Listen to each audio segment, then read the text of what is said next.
Mais um baita acerto.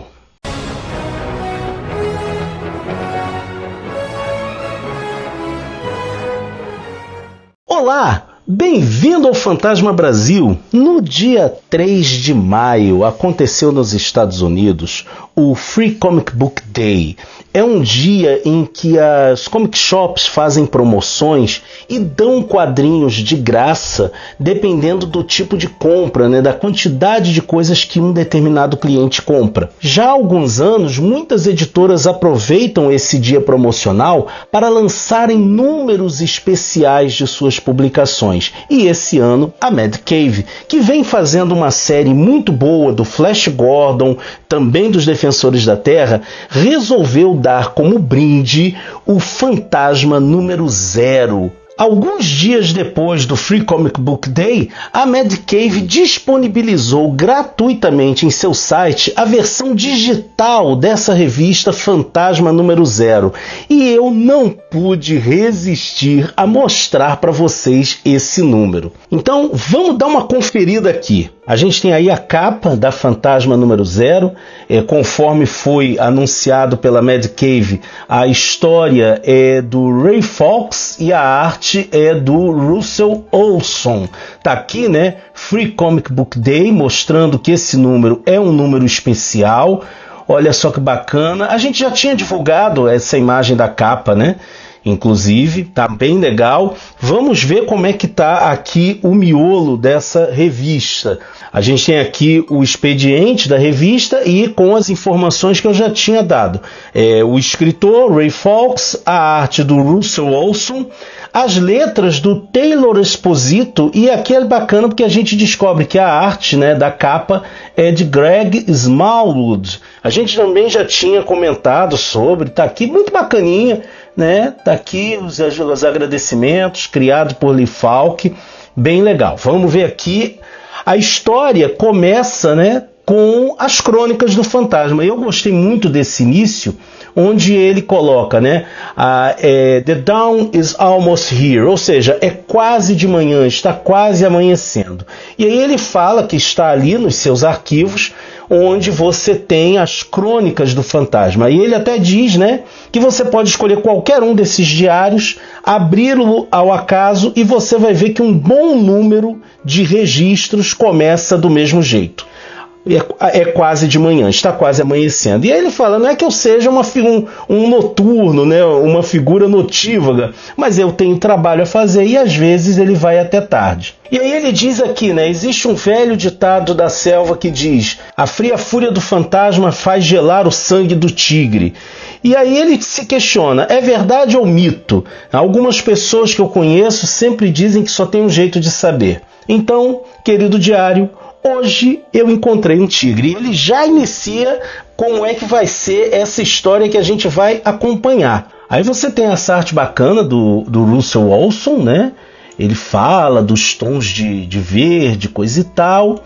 E ele vai falar, dos perigos da selva. Ele está justamente seguindo um tipo de predador que deixa rastros de jipe. Então é interessante que ele vai dizer mais adiante que ele já desconfiava que havia caçadores ali, e pelos rastros ele percebe que esses caçadores estavam atrás do Tesouro Nacional de Bengala, o grande tigre de Bengala. Só que aí ele percebe algo que ele não tinha reparado antes, alguma coisa diferente nessa trilha. O tigre está indo atrás do jipe. Não é o jipe que está perseguindo o tigre, mas o contrário. Então ele até diz que provavelmente esses caçadores já conseguiram matar um tigre e agora estão sendo caçados por um deles. E aí a gente finalmente tem a primeira visão do rosto do fantasma na visão do Olson. Tá bem interessante, Uma coisa assim, por ele estar nas sombras, um negócio bem misterioso, bacana isso que ele faz aqui, dele se misturando às sombras. E aí o fantasma vai atrás desses caçadores e chega até essa pequena cabana, onde ele se questiona se os homens ali têm noção de que eles estão sendo caçados pela fera de Bengala, né? E aí é interessante que ele coloca que, de acordo com a experiência dele, existem 3 tipos de força, né, que fazem um sujeito sobreviver na mata, que viver ali é necessário um tipo de força que pode vir de 3 fontes: virtude, desespero ou loucura.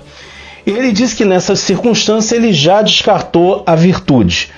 E ficaram as 2 últimas opções, até que nesse momento, quando ele está pensando, ele sente um arrepio e ele percebe que ele está sendo observado, mesmo antes de ver quem o está observando. Nós vemos ali a arma também, né? O ponto 50, e aqui ele vê o tigre que está perseguindo aquelas pessoas e que agora também o observa.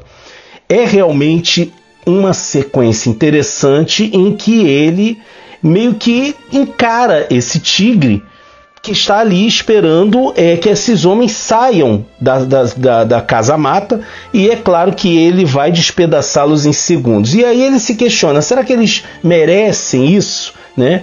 Se eles estavam aqui assassinando, esse tigre talvez tenha sido provocado, coisa e tal. Então ele se dá conta de que esses homens iam ser testados. Então ele fala, ok, tigre, se esses homens forem maus, eles são todos seus. E se não forem?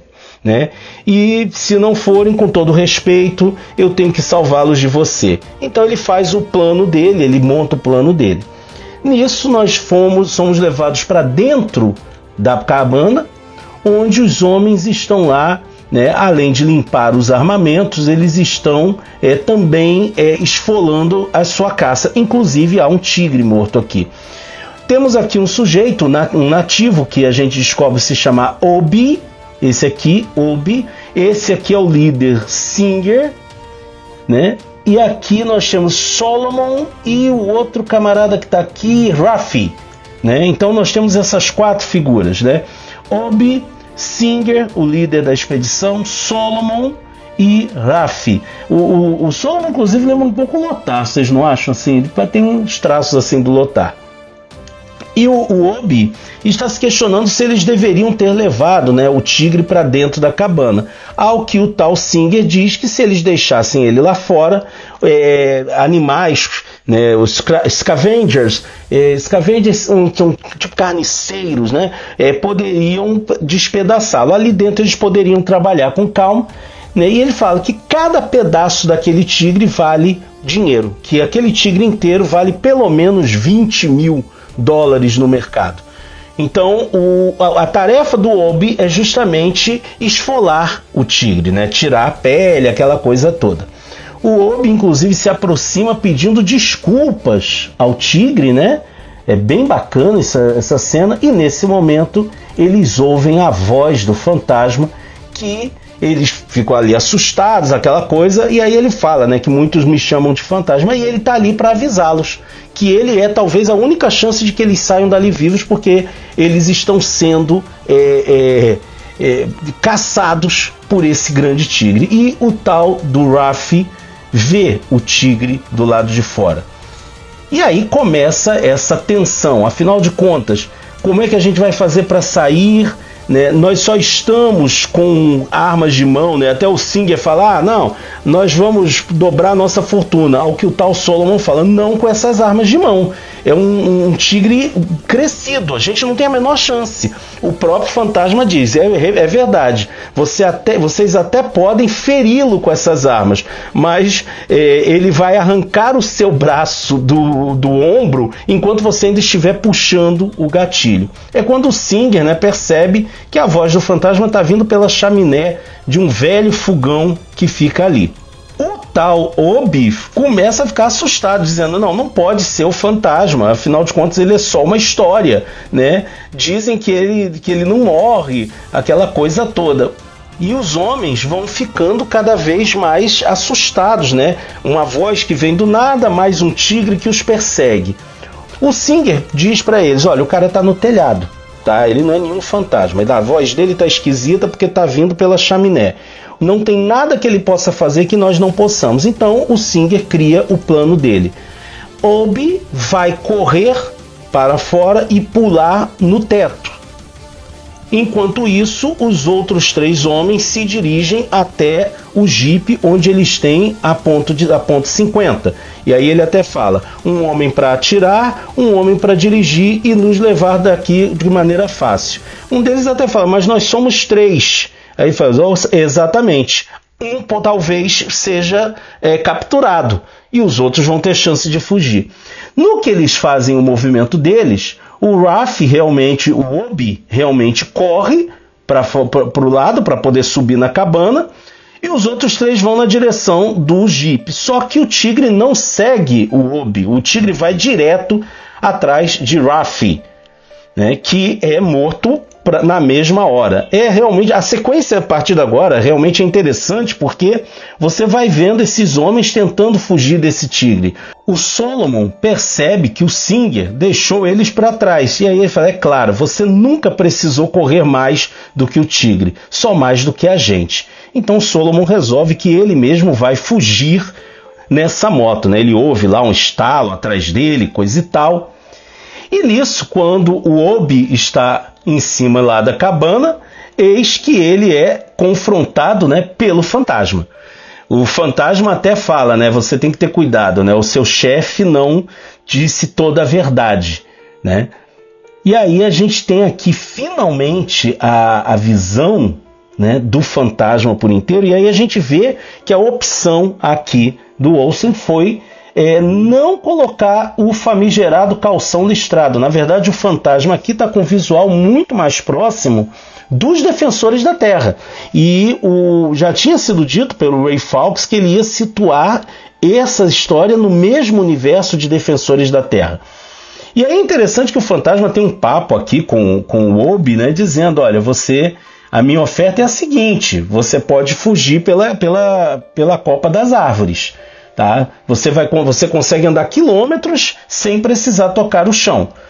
Então tá aqui, né? Ele até fala: o seu chefe não foi tão honesto, porque quando ele disse que tigres não podem subir aqui em cima. E aí nós vemos a fuga do Solomon, que é interrompida pelo tigre, né? A gente vai ouvindo, né, o som do tigre devorando um por um. Realmente a sequência é muito legal. O tamanho do tigre vai sendo mostrado exatamente como ele é, um tigre adulto. E aí nós temos um momento, né, em que o Obi ele questiona o fantasma, né? Ele fala assim: você gosta, você se diverte com a morte, coisa e tal, né? E ele fala assim: olha, eu estou dando para você uma chance, você pode se arriscar lá embaixo, ou você pode ir pelo caminho que eu estou indicando. E não, eu não acho a morte engraçada. Agora, o fato de vocês terem vindo aqui caçar o tigre e agora estarem sendo caçados por ele, bom, isso é engraçado. E aí nós vemos o Singer chegando até o Jeep, onde tem lá, né, a arma .50, né, justamente uma arma para matar grandes animais. E o tigre vem na direção dele, né? O tigre vem na direção dele. E o fantasma tinha dito para o Obi que ele não podia deixar que eles matassem aquele tigre, né? Tem até um momento até curioso aqui, né, que o fantasma ele dá uma devagada, cara. Eu achei isso muito legal, porque mostra um fantasma bastante humano. Ele dá uma devagada, né? Você pode ouvir a gravação do rugido de um tigre, você pode conhecer o som que ele faz, mas quando você sente esse som, né, os seus músculos travam. Ele divaga, né, sobre isso. É realmente interessante. E aí o tal do Singer tá lá cara a cara com o tigre, e quando ele tenta atirar, quando o tigre pula sobre ele, ele tenta atirar e a arma falha. Olha essa splash page aqui. É um traço bem diferente, né? Não é um traço muito realista, mas ainda assim tá bem legal esse daqui. E aí a gente ouve o Singer sendo morto pelo tigre, e a gente descobre que o fantasma tirou o pino de disparo da arma. Então a gente está vendo aqui que não é um fantasma tão bonzinho assim. Realmente nós estamos aqui com um fantasma que está ali para proteger a floresta, né? Então é interessante que ele fala assim, ele entrega para o Obi e fala, guarda isso como uma recordação. E aí mostra para ele o anel da caveira. Você sabe o que é isso? E o Obi diz, sei, é a sua marca da caveira que deixa uma cicatriz permanente naqueles que são maus. Uma cicatriz, a scar, que vai amaldiçoá-los por toda a vida. Aí ele, exato, se eu pegar você maltratando animais aqui novamente, você vai usar minha marca como uma lembrança para o resto da vida, né? Agora corre enquanto você ainda tem chance. Nesse momento em que o Obi sobe na árvore para fugir, o tigre sobe no telhado onde está o fantasma. E aí a gente tem, eu acho que é o grande momento da história, vem agora. Porque o fantasma está aqui, conversa com ele, fala, né, não. Aí a gente vê, né, o tamanho do tigre em relação ao fantasma. A gente sabe que o fantasma é um homem grande. E olha só, né, a proporção que foi dada aqui, realmente bacana.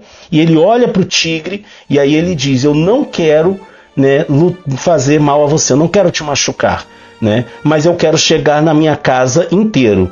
Não me faça lutar com você. E o fantasma fala isso fazendo um sinal para o tigre e já com a mão próximo da arma. E é aí que a gente tem a grande cena da história, né?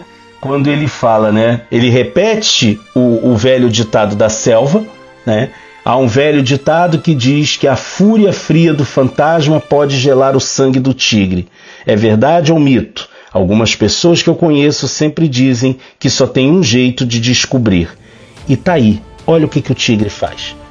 O tigre se submete ao fantasma. Cara, isso é o puro suco do espírito que anda, gente. Sensacional. E aí a gente volta lá para o registro do fantasma no seu diário, né? E ele fala, o tigre se submeteu a mim. Então é muito interessante. Aí ele diz, né, que o dia está nascendo, que seria bom se ele dormisse um pouco, porque ele não pode esquecer de cuidar de si mesmo. Quando ele está saindo, quem está lá? Diana. Então a gente já está aqui, opa, esse aqui é o 21º. Se temos Diana, esse aqui é o 21º. A não ser que eles resolvam fazer algum tipo de bagunça, como foi, por exemplo, o caso lá da Dynamite, que tinha a Diana Palmer conhecendo o 22º, né? Um negócio assim muito louco. E aí nós temos, né, esse vislumbre da caverna da caveira, né? Dele andando, o fantasma andando ali pela possivelmente a sala dos tesouros maiores. Bem legal isso aqui, esse visual. E aí ele fala, né? Quem sabe o que o próximo dia vai trazer? Traficantes, tempestades, talvez algum outro caçador de glória querendo a minha cabeça, aquela coisa. E aí a gente vê um avião caindo. E assim termina a história com o fantasma indo para mais uma aventura. E assim que termina, né, tá aqui, continua em Fantasma número 1. Então assim, eu gostei bastante da história. Acho que para uma história de apresentação, né, um número 0, eles conseguiram trabalhar diversos elementos do fantasma de uma maneira bem tranquila, bem trabalhada, não tentaram reinventar a roda, apostaram naquilo que nós, leitores antigos do fantasma, já conhecemos muito bem. O fantasma como esse personagem da selva que protege o seu ambiente, que está ali para proteger a selva. Tá? Proteger de caçadores, proteger de pessoas inescrupulosas. Então realmente gostei muito da história. Acho que é uma série que promete bastante, tá? Algumas pessoas na internet, alguns fãs, né, andaram reclamando da falta das listras, do calção listrado. Eu acho isso uma besteira. Eu acho que já está mais do que na hora de aposentar esse calção listrado, porque ele não faz mais sentido nos dias de hoje.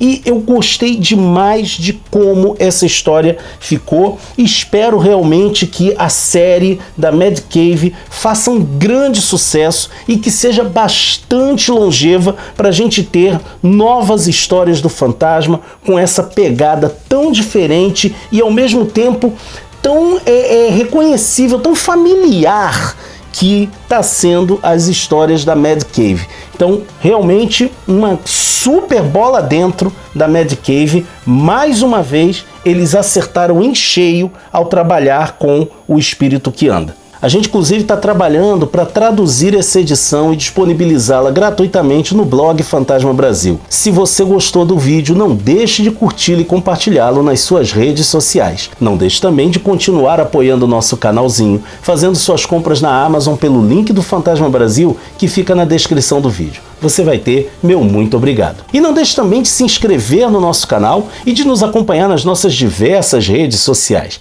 porque assim você fica por dentro de tudo o que acontece no fascinante universo do espírito que anda, ok? Vejo você por aí, hein?